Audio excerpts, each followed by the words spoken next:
dénoncer un massacre, dénoncer une disparition forcée, dénoncer les stigmatisations sociales, dénoncer l'horreur à travers des images et des récits lors des périodes de terrorisme d'État en Amérique latine, pose des problématiques éthiques des témoignages et des représentations, mais signifie aussi construire une identité résiliente, puisque tout témoin est sujet d'une histoire qui change.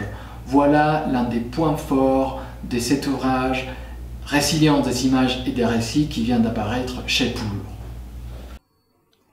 J'ai le plaisir de vous présenter l'ouvrage issu de mes recherches doctorales qui vient de paraître grâce au soutien de l'Institut des Amériques.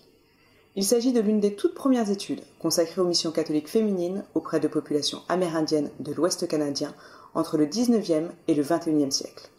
S'appuyant entre autres sur des témoignages de religieuses désormais retraitées, cet ouvrage, croisant anthropologie historique et comparative, propose d'éclairer les mécanismes qui se jouent lors de cette rencontre entre religieuses et mondes autochtones.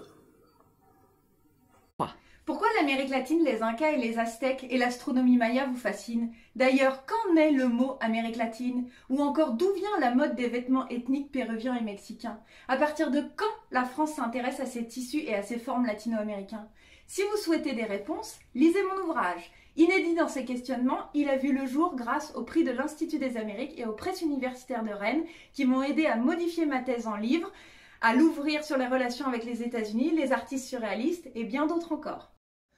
Alors, mon livre est une lecture attentive de 7 romans brésiliens contemporains ayant pour cadre des villes d'espaces régionaux différents.